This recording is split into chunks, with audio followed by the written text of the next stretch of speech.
Hi, so we're going to, the camera's made a funny noise, I'm just going to check that, hang on. No, we're fine, right. Okay, so, what we're going to look at in this lesson is shockwaves and breaking the sound barrier. Right, when in it now, there's lots of other things that you need to know. If you read the PowerPoints on supersonic flow, and sorry, transonic flow, there's lots of terminology you have to introduce to you. Now I'm going to do probably a Zoom lesson where I do that, and I'm probably going to record it using other bits of stuff and go through the PowerPoint. This bit here is just to support the task that I will set you in the assignment, and a little bit about kind of what that task or generally what that task might be. Okay, I'm not going to tell you the answers to it, but we're going to go through that. Okay. Okay, now that task is on flow either side of a shockwave. Before you do that, you need to know what a shockwave is. A shockwave is what we get as we go through the sound barrier.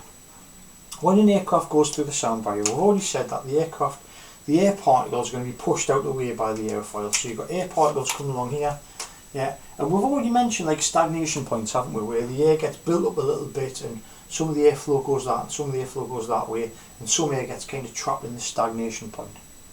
Right, now this air has been shoved out of the way, and what happens is the air isn't lines, it's actually, if you want to think of it, it's tiny little particles, isn't it? So let's draw some tiny little particles. So there we go, and we'll zoom that in. Right, so we're going to zoom that shot with that, so that's zoomed in on the front of that wing there, right? And we've zoomed in, and we've got all these little particles of air, and there's loads of them like that, right? There's loads and loads of, actually they're meant to be dots, not dashes, right? Sorry, I'm making them dashes.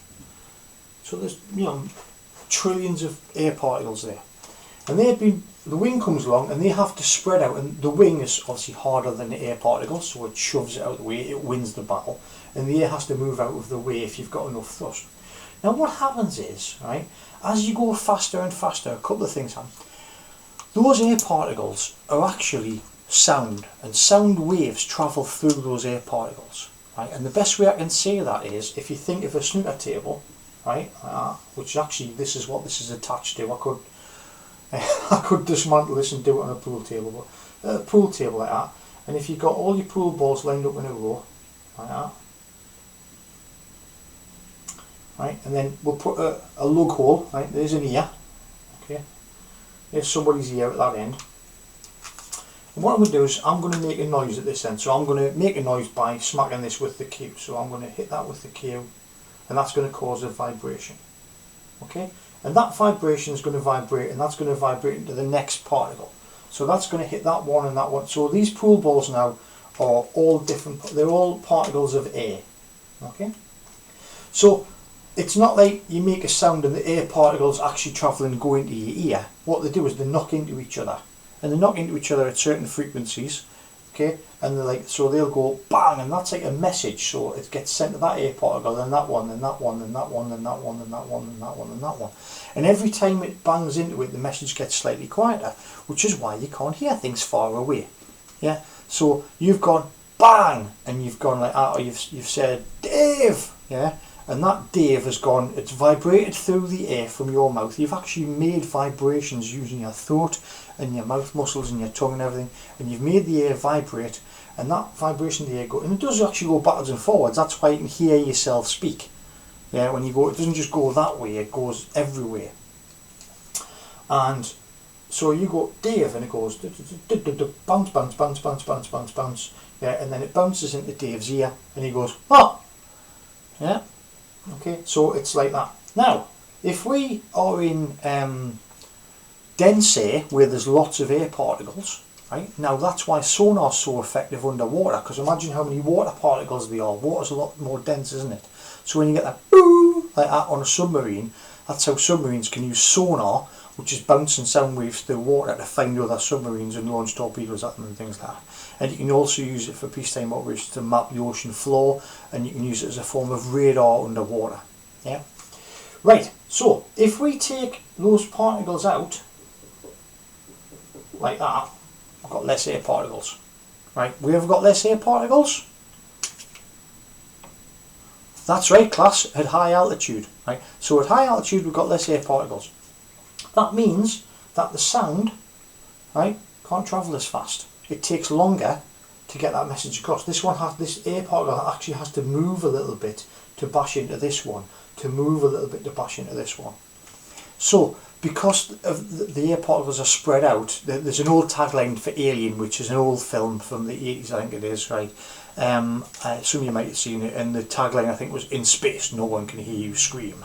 And that's true. In space, in a vacuum, there's no air particles to bounce any sound off, so there's no sound. I know that Star Wars, when the TIE fighters go past, they go like that, you know, and you can hear sound. That's to make it more exciting. Battlestar Galactica, which when they remade that for the 2000s, it was an 80s thing. They took out all of the sound in the space battles and made them completely silent, which was a new thing that they did. You couldn't hear the lasers go off and that. Yeah, a bit of a weird, but just, you know, I digress. I do that a lot. Right, where was I? Lost my pen top. So, we've made a vibration here. Okay, now this could be the engines of the plane, it could be the thing on it, it could be whatever. But basically for this vibration we're going to talk about now, it is the wing hitting into the air. And it is making a wave that is then going to radiate out from that wing. So that sound wave is then going to go that way, and it's going to travel away in all directions from that wing. Now there's actually sort of two different types of shockwave that are happening here. So you have the sound wave, which is caused by the whole aircraft, not just the wing. The whole aircraft hits the air, right, and pushes it on the air and is making sound. It's vibrating as it's going through. When that air is going over the wing, it's making a noise and it's emanating from that. Okay. Now that sound wave can only travel, depending on how many air particles they are, can only travel at a certain speed. And I'm going to do it in miles an hour. Should we do it in meters per second? I'm going to do it in miles per hour. So at low altitude, we're talking roughly 720 miles per hour. So at 720 miles per hour, yeah, that sound wave, there's lots of stepping stones. There's more, remember low altitude, yeah, there's more stepping stones. Think about running across some stepping stones across a river. If there were lots of stepping stones, or there was a bridge there, you could run fast, couldn't you? If there was less stepping stones, you would have to kind of pause a little bit and hop in between them. So you wouldn't be able to go as fast. So at low altitude, 720 miles an hour, and at high altitude, we're looking at 680. That might come off the bottom of the screen, actually, I'm not sure. Right, I'll put 680 on there. So sound travels at different speeds at different altitudes, which we'll cover later on. That becomes quite important in aircraft design. Right, for now, so sound travels at different speeds at different altitudes because of the different density and temperature of the air. Okay. A lot of it's actually to do with temperature. People say it's all to do with density, but I think the density is basically governed by atmospheric pressure, but it's also governed by that density and temperature are quite they're linked. Okay. You'll do that with Mark next year when you do thermodynamics and stuff, and you'll do the relationships between that sort of thing. For now, we'll can that for now. We'll just stick to the aeroplane part of it, so we don't over confuse people.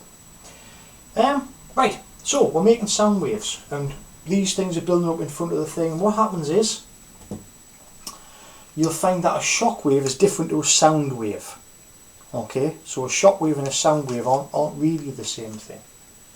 So the sound waves emit from the aircraft, and they do that in subsonic flight. It's not just after it goes through the sound barrier that this happens. This is happening all the time. What happens when they get to supersonic flight? The wing is travelling for, we mentioned that 720 miles an hour. The wing is going forward at 720 miles an hour. So the waves cannot travel away from the wing. Right? The waves are basically, they were all building up there, right? And the aircraft is now travelling faster than the waves it is emitting. Okay. Now the only effect that you have with that, I'm just check the time on my camera here. Sorry about this. Okay, the only effect you have with that, really, is that it means that the aircraft passes you before you hear it. And this is where you get your sonic boom from, because those waves created by the aircraft hit the ground. Now we're going to talk about shock wave. Okay. So we've mentioned that the aircraft is going to make waves that emanate from it. Okay. and move forward, well, in all directions. Now remember that key thing, 720 knots, 720 miles an hour. At low altitude, that was the speed of sound that we're kind of set upon. Right. The air going over the wing doesn't move at the same speed. We've already said that to create lift, that this air, right, okay, is going faster. And specifically, we talked about the camber of the wing, didn't we? And we said that this air actually, in experiments, this bit here, right, so this part here at the front of the wing, this is where the air gets slightly constricted and it gets squeezed and it goes faster at this point. Yeah? So if we pick a point there, at the point of like maximum curve of the wing, really, yeah?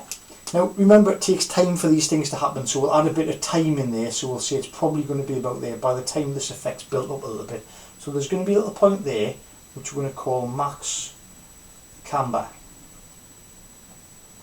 Please stop spelling that with an H. It is camber, not chamber.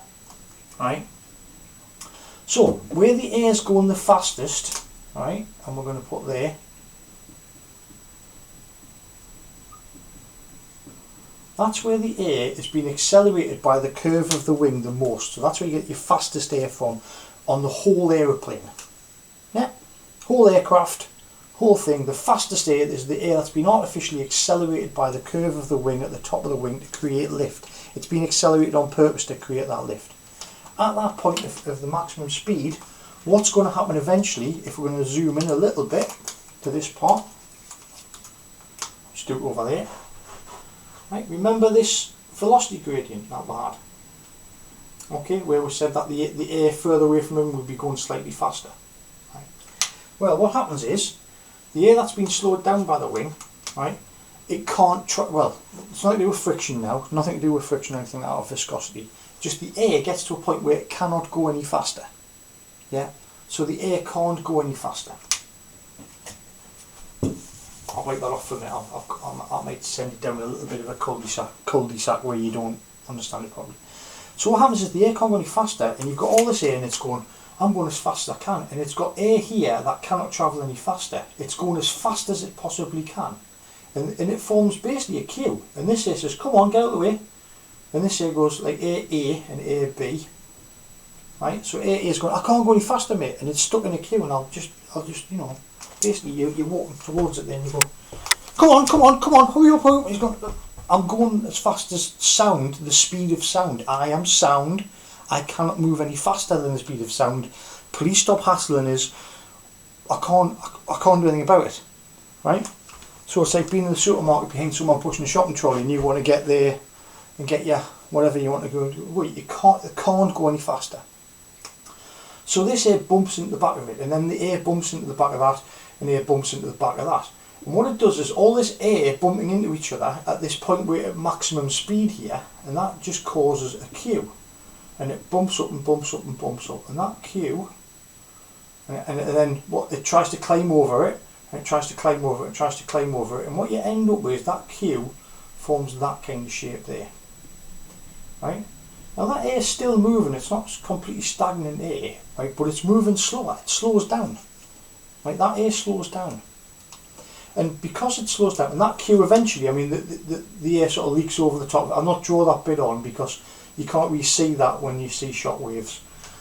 And what is happening is, air is actually entering that shockwave, right? And air is actually leaking out the back of it. So there is still some flow through the shockwave. It's not just the air builds up and then that, if you flew supersonic to Paris, that you wouldn't take that air with you, okay? But it does seem like that, okay? So basically that shape there, and what that essentially does is it causes like an air brake on the plane. It makes an air brake out of air, right? So this shockwave is slowing the airflow down. It's caused by airflow not being able to go any faster, yeah, and it builds up into a wave. Not, I didn't say a solid wave there, but like, you know, if you want to think of it that way, it builds up into a wave, yeah. And if you look at that's like a wave on a beach, isn't it? Okay, so that's where you get the shock wave from. Okay, so it's this wave of air that cannot go any faster over the wing. It gets to there and it slows down and forms